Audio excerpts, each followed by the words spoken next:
사도행전 22장 3절에서 8절까지의 말씀 다 같이 한 목소리로 합독하시겠습니다. 나는 유대인으로 길리기아 다소에서 났고 이 성에서 자라 가말리엘의 문화에서 우리 조상들의 율법에 엄한 교훈을 받았고 오늘 너희 모든 사람처럼 하나님에 대하여 열심히 있는 자라. 내가 이 돌을 박해하여 사람을 죽이기까지 하고 남녀를 결박하여 옥에 넘겼노니 이에 대제사장과 모든 장로들이 내 증인이라. 또 내가 그들에게서 다메섹 형제들에게 가는 공문을 받아 가지고 거기 있는 자들도 결박하여 예루살렘으로 끌어다가 형벌받게 하려고 가더니 가는 중 다메섹에 가까이 갔을 때에 오종쯤 되어 호련히 하늘로부터 큰 빛이 나를 둘러 비치매 내가 땅에 엎드러져 들으니 소리 있어 이르되 사울아 사울아 네가 왜 나를 박해하느냐 하시거늘 내가 대답하되 주는 누구시니까 하니 이르시되 나는 네가 박해하는 나사렛 예수라 하시더라. 아멘.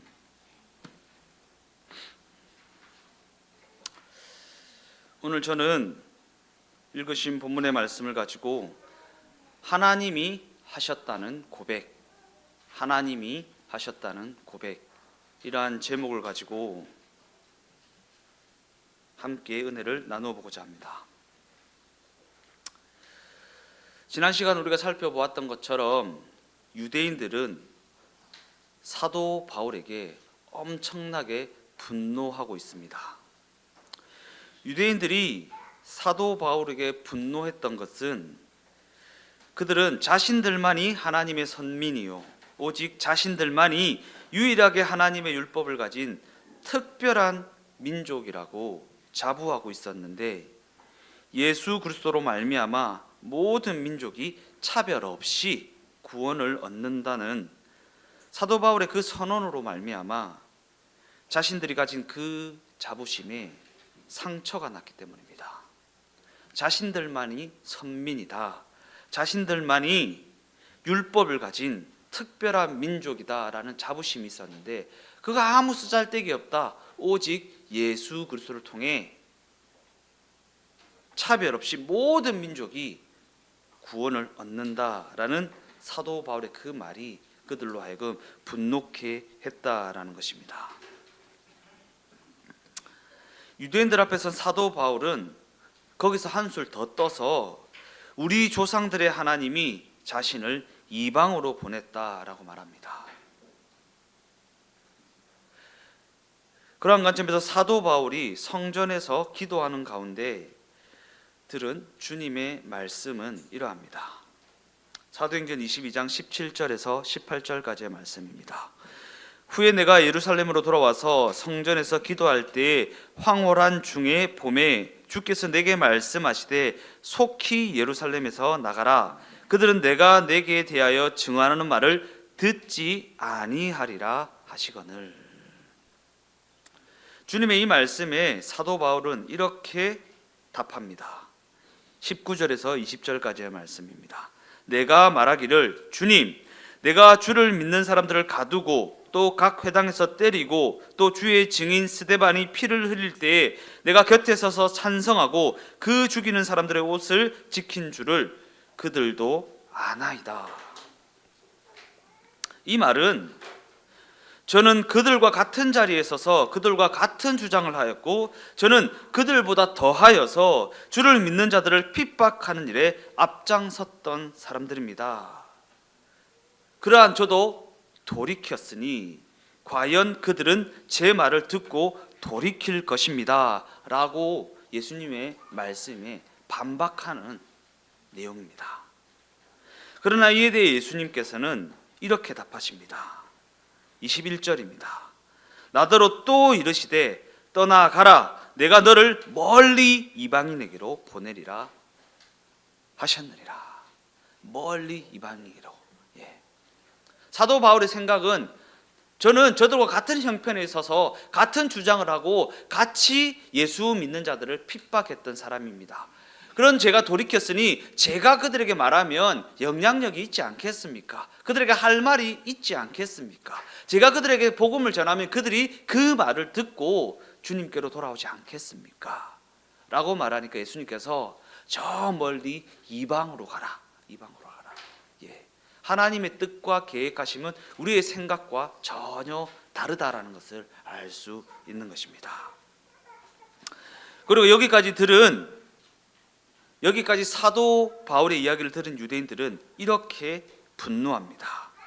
22절 말씀입니다. 이 말하는 것까지 그들이 듣다가 소리 질러 이르되 이러한 자는 세상에서 없애버리자 살려둘 자가 아니라 하여.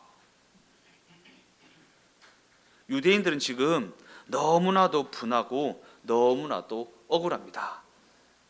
자신들이 가진 재산보다 더 소중하게 여기는 어떤 율법 준수의 열심과 신앙적 어떤 철저함이 사도 바울에 의해 완전히 무너져 내리게 되었기 때문입니다. 내가 이렇게 열심히 기도했고 이렇게 철두철미하게 율법을 준수하였고 이렇게 하나님에 대하여 열심을 내는 자였는데, 그러한 인생을 지금까지 살아왔는데 네가 뭔데 내 인생을 하찮은 인생으로 만들어 버리냐라는 유대인들을 대변하자면 그렇습니다. 그래서 그들은 지금 너무나도 분하고 너무나도 억울합니다. 자기들과 같은 전통과 같은 정체성과 같은 정서의 신앙을 가진 사도 바울이 그 모든 것을 가지고서도 그리스도께로 돌아서는 것을 넘어서서 자신들과 반대되는 이야기를 하고 있기 때문입니다. 반대되는 이야기를 하고 있기 때문입니다. 즉 유대인들은 사도 바울이 자신들이 틀렸다라고 하는 것에 화가 난 것입니다. 자신들이 주장하는 그 주장이 잘못된 주장이라고 말하는 그 주장에 화가 난 것입니다. 더욱이 주께서 그에게 저들은 내 말을 듣지 않을 것이다, 이방으로 가라 라고 말씀하셨다고 하니까 유대인들은 더더욱 참을 수가 없었던 것입니다. 오늘 이 본문의 분위기를 조금 더 잘 이해하기 위해서 마태복음 23장 말씀을 한번 살펴보도록 하겠습니다. 좀 긴 말씀이지만 천천히 한번 읽어보겠습니다. 마태복음 23장 1절에서 13절까지의 말씀.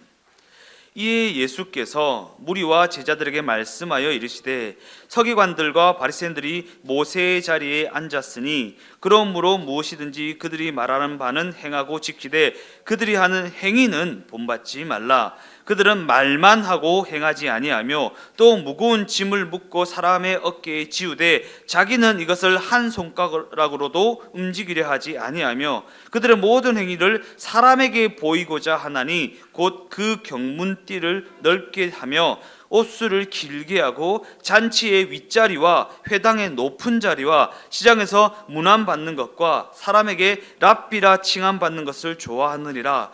그러나 너희는 랍비라 칭함을 받지 말라. 너희 선생은 하나요 너희는 다 형제니라. 땅에 있는 자를 아버지라 하지 말라. 너희 아버지는 한 분이시니 곧 하늘에 계신 이시니라. 또한 지도자라 칭함을 받지 말라. 너희 지도자는 한 분이시니 곧 그리스도시니라. 너희 중에 큰 자는 너희를 섬기는 자가 되어야 하리라. 누구든지 자기를 높이는 자는 낮아지고 누구든지 자기를 낮추는 자는 높아지리라.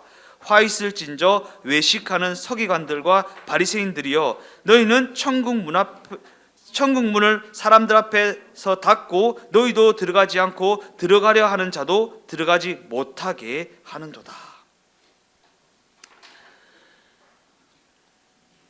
마태복음 23장 전체는 예수님께서 바리새인들을 꾸짖는 장면을 그리고 있습니다. 그런데 우리가 이 장면을 대할 때면 우리는 그 서기관들과 바리새인들을 향해 너희는 욕먹어도 싸다라는 생각을 합니다. 그죠?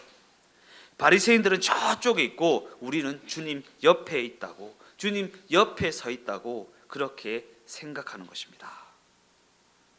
그런데 사도 바울은 자신 또한 저 유대인들 속에 속하여 있었다고 그렇게 고백하고 있습니다. 나도 거기에 속해 있었다. 그런데 지금은 여기로 돌아오게 되었다. 그러니 너희도 이리로 돌아와라 라는 것입니다. 사도 바울은 과연 어떻게 주님께로 돌아올 수 있었습니까? 그가 복음의 내용을 누구보다 잘 이해하게 되었기 때문에 거기서 돌아올 수 있었던 것입니까? 누군가를 통해 그가 설득을 당했기 때문에 그런 것입니까? 결코 그렇지 않습니다. 그는 그저 예수 믿는 자들을 잡으려고 공문을 받아서 다메섹이라는 지역으로 가는 중이었고, 그가 가는 그 길에 뛰어드신 예수님께서 그 인생에 개입해 주심으로 말미암아 그 고집이 꺾이게 된 것에 불과하다라는 것입니다. 그가 누구보다 실력이 있었던 것이 아닙니다. 그가 누구보다 복음에 대해서 이해를 하고 있었던 것도 아닙니다. 주님께서 그 인생에 뛰어들어서 그 인생에 개입하시고 그 고집을 꺾어 주셨기 때문에 그가 주님께로 돌이킬 수 있었던 것입니다. 더 나아가 그를 돌려 세우신 주님께서 너희 조상의 하나님이 너를 이방으로 보낸다라는 말씀을 하셔서 이방인의 사도가 되어졌을 뿐입니다. 내가 이방을 구하겠습니다. 저 이방을 다 주님께로 돌이키겠습니다 라는 어떠한 각오나 대의를 가지고 이방으로 나아간 것이 아닙니다. 주님께서 그를 이방으로 보내셨기 때문에 그냥 이방으로 간 것입니다. 그는 누구보다 유대인이었습니다. 유대인 중에 유대인이었습니다. 유대인 중에서도 으뜸가는 사람이었습니다. 그래서 그 으뜸가는 실력을 가지고 으뜸가는 위치를 가지고 유대인에게로 나아가면 더 유대인들을 잘 돌이킬 수 있을 것이라고 생각하고 있었습니다. 그러나 주님의 생각은 그와 정반대였습니다. 내가 저 멀리 이방으로 너를 보내겠다라고 말씀하고 계시다라는 것입니다. 우리는 내가 가진 실력이 사명이라고 생각합니다. 내가 축구 실력이 좋으면 나는 축구 선수로서의 사명이 있구나. 내가 언변이 좋으면 내가 말 잘하는 사람으로서의 사명이 있구나. 내가 뭔가 많이 가졌으면 나는 나누는 것이 내 사명이구나 라고 생각할 때가 많이 있습니다. 그러나 하나님께서는 우리의 연약한 것을 들어 쓰실 때가 더 많이 있다라는 사실을 잊어서는 안 됩니다. 오늘 제목이 무엇입니까? 하나님이 하셨다는 고백. 하나님이 하셨다는 고백. 내가 조금이라도 실력이 있는 것들로 쓰임을 받으면 내가 했다라는 생각에서 자유할 수 없습니다. 내가 조금이라도 하나님의 일에 도움이 되었다라는 생각에서 자유할 수 없습니다. 그러나 하나님께서 내 연약한 것을 들어 쓰시면 하나님이 하셨다라는 고백을 할 수밖에 없습니다. 우리의 인생이 그저 하나님이 하셨다라는 고백을 할 수 있는 그러한 인생이 되어졌으면 좋겠습니다. 어찌되었든 사도 바울은 그가 의지적으로 그 길을 간 것이 아닙니다. 주님께 붙잡히고 주님에 의해 부러져서 주님이 제시하는 그 길로 붙들려 간 것에 불과하였다라는 것입니다. 하나님이 당신의 아들을 보내신 그 열심과 그 의지로 사도 바울의 그 영혼을 붙들어 매 주셨기 때문에 불가능한 그 일이 가능하게 되었다라는 것입니다. 하나님의 열심과 하나님의 의지로 하나님이 그를 붙들어 매 주셨기 때문에 사도 바울이 될 수 있었다라는 것입니다. 그러나 유대인들은 사도 바울의 이 말을 전혀 알아듣지 못합니다. 사도 바울도 이전에는 그들과 같이 전혀 알아듣지 못하였습니다. 그러나 사도 바울은 이제 알게 된 자로서 그들의 몰이해와 적개심과 그 분노를 온전히 받아내고 온전히 감수하는 자가 되어졌다라는 것입니다.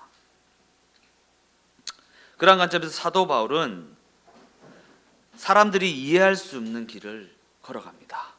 사람들이 이해할 수 없는 길을 걸어갑니다. 이는 그가 그들에게 설명을 한다고 해서 알아들을 수 있는 길이 아니기 때문에 그는 붙잡히고 오해받고 수모를 당하는 것을 그저 당연한 일로 여기며 그 길을 걸어갑니다. 붙잡히고 오해받고 수모를 당하는 것을 당연한 일을 길로 여기며 그 길을 걸어갔다. 이는 그가 하나님이 자신을 꺾으셨듯이 다른 이들도 그 영혼이 꺾이지 않는 한 그 길을 알 수 없음을 깨닫게 되었기 때문입니다. 내가 설득을 한다고 되는 일이 아닙니다. 내가 고함을 친다고 되는 일도 아닙니다. 내가 협박을 한다고 되는 일. 너 그럼 지옥 가? 그래 살아봐. 지옥 간다. 이렇게 협박을 한다고 해서 되는 일도 아니다라는 것입니다. 하나님이 그 영혼을 꺾어 주셔야 되는 것입니다. 하나님이 그 영혼에게 믿음이라는 것을 허락해 주셔야 된다라는 것입니다. 이처럼 우리는 사도 바울의 인생 여정 가운데 하나님의 뜻하신 것들이 어떻게 이루어져 갔는지를 살펴봄을 통해 하나님의 신실하심을 확인할 수 있습니다. 하나님의 신실하심이요. 사도 바울의 실력이 있음이 아니라 하나님의 신실하심이요. 하나님의 신실하심. 하나님께서는 그 여정 가운데 그저 목청을 높이거나 협박을 하거나 몇 가지 기적을 일으켜 주시는 것으로 당신의 뜻을 증명하지 않으셨습니다. 왜냐하면 하나님께서는 한 인생을, 그 후손들을, 그렇게 세워진 나라와 그 나라의 역사를 통해 당신의 약속을 이루어 가심으로 말미암아 하나님의 신실하심을 드러내시기 때문입니다. 주중에 말씀 다 들으셨죠? 하나님이 어떠한 것들로 일하신다고 했습니까? 특별 역사입니까? 일반 역사입니까? 일반 역사입니다. 우리에게 허락되어진 여정, 그 모든 역사 가운데, 우리가 발을 딛고 살아가는 이 세상 역사 가운데 하나님이 신실하고 일하고 계시다라는 것을 잊어서는 안 된다라는 것입니다. 더 나아가 하나님께서는 당신의 영광과 당신의 거룩하심과 당신이 신실하다는 것과 당신의 자비, 긍휼, 의지의 그 절정을 오직 예수 그리스도를 통해 나타내고자 하셨기 때문입니다. 예수 그리스도를 통해, 예수가 그리스도로 믿어진 자들의 삶을 통해 나타내고자 하셨다라는 것입니다. 믿음이라는 걸 절대 오해해서는 안 됩니다. 그렇게 해줄 줄로 확실히 믿습니다가 아닙니다. 예수가 구원자로 믿어지는 것입니다. 예수가 구원자로 믿어지는 것. 그 일을 통해 하나님께서 당신의 일을 이루어 가신다라는 것입니다. 결론적으로 말씀을 마무리하겠습니다. 사도 바울은 이와 같은 하나님의 일하심을 스스로가 알아보았고 스스로가 이해하였기 때문에 그 회개의 자리에 들어가게 된 것이 아닙니다. 왜냐하면 이는 이 땅 가운데 인간의 몸을 입고 오셔서 십자가 죽음을 감당하신 예수께서 당신의 능력과 당신의 그 개입하심으로 말미암아 당신의 그 신실하심을 나타내셨기 때문입니다. 그 개입하심으로 말미암아 하나님께서 그의 고집을 꺾어 주셨기 때문입니다. 그러기에 여기서 위대한 것은 사도 바울의 어떠함이 아니라 그가 선포하는 복음의 내용입니다. 여기서 위대한 것은 사도 바울의 실력의 어떠함이 아니라 그가 선포하는 복음의 내용이 어떠한가라는 것입니다. 그러기에 복음의 위대함은 우리의 헌신의 어떠함이나 우리의 실력의 어떠함에 근거하지 않습니다. 우리의 열심의 어떠함에 근거하지 않습니다. 오직 하나님의 신실하심에 그 근거를 두고 있다라는 것입니다. 무엇이요? 복음의 위대함. 복음의 위대함. 복음의 위대함은 사람의 헌신의 어떠함이나 사람의 실력의 어떠함이나 사람의 열심의 어떠함에 근거를 두지 않는다. 오직 하나님의 신실하심에 그 근거를 두고 있다라는 것입니다. 때때로 우리는 사도 바울의 어떠함을 부러워하는 경향이 있습니다. 그가 가말리엘 문화생이었다라는 것, 그가 몇 개 국어를 했다라는 것, 그가 아주 높은 위치에 있었다라는 것. 그가 세상적으로 가진 지위나 위치나 그 실력을 부러워하는 경우가 많이 있다라는 것입니다. 이는 우리가 유대인들이 율법을 자랑하는 것과 같이, 유대인들이 자신의 어떠함을 자랑하는 것과 같이 사도 바울의 어떠함에 그 시선을 빼앗겨 버렸기 때문 아니겠습니까?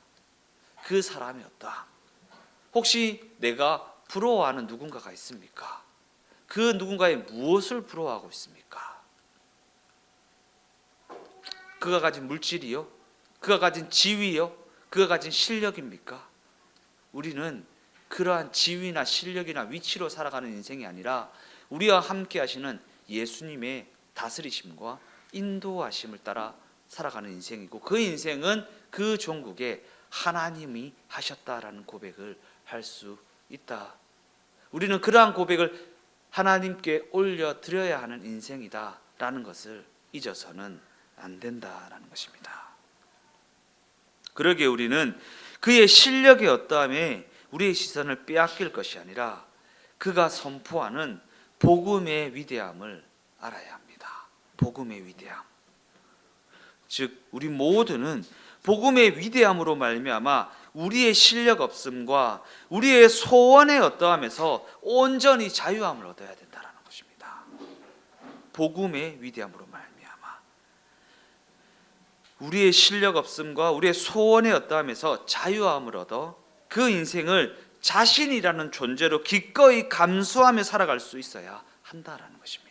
그냥 자신의 인생이 어떠하면서 벗어나려고 아등바등하는 인생이 되어질 것이 아니라 하나님께서 허락하신 그 정황, 그 인생, 그 여건, 그 환경, 그곳에서 자신이라는 존재로 기꺼이 감수하며 살아갈 수 있는 그러한 인생이 되어져야 한다라는 것입니다. 그 모든 정황을 통해서 하나님이 일을 하시기 때문입니다. 하나님이 일을 하신다.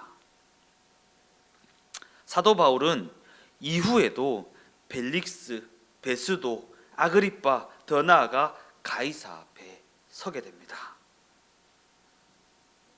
사도 바울은 그 앞에 서서도 그들을 설득하기 위한, 그들이 알아들을 수 있는 그러한 이야기를 하지 않습니다.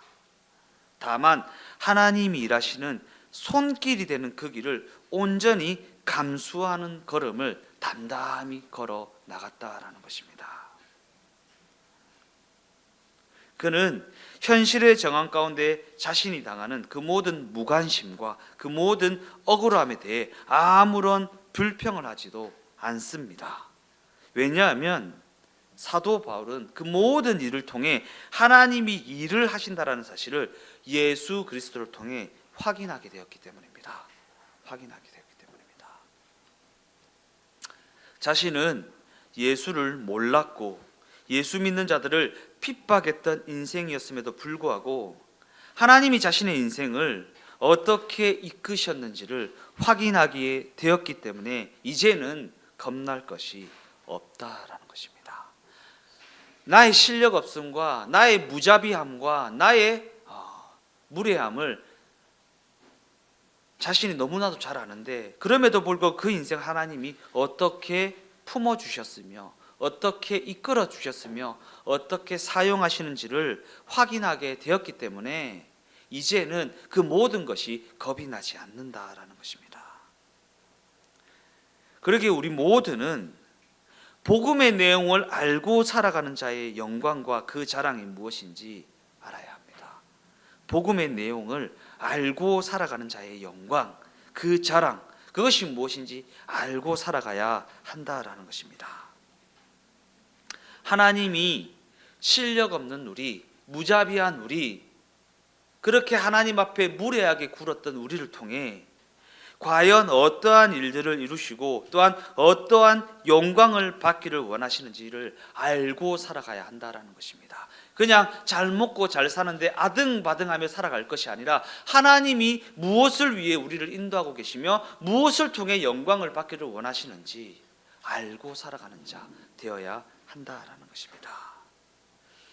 그리고 그것을 알게 되면 우리가 살아가는 이 현실이 전혀 겁나지 않습니다. 그것을 알게 되면, 하나님이 무엇을 의도하셨고 무엇을 목적하셨는지를 알게 되면 우리가 직면하여 있는 이 현실이 전혀 두렵지 않습니다. 그 모든 세팅이 하나님이 이루시고자 하는 목적을 중심으로 하여 세팅되어졌고 하나님이 받으시고자 하는 그 영광을 향해 나아가는 여정이라는 것을 우리가 알 수 있기 때문입니다.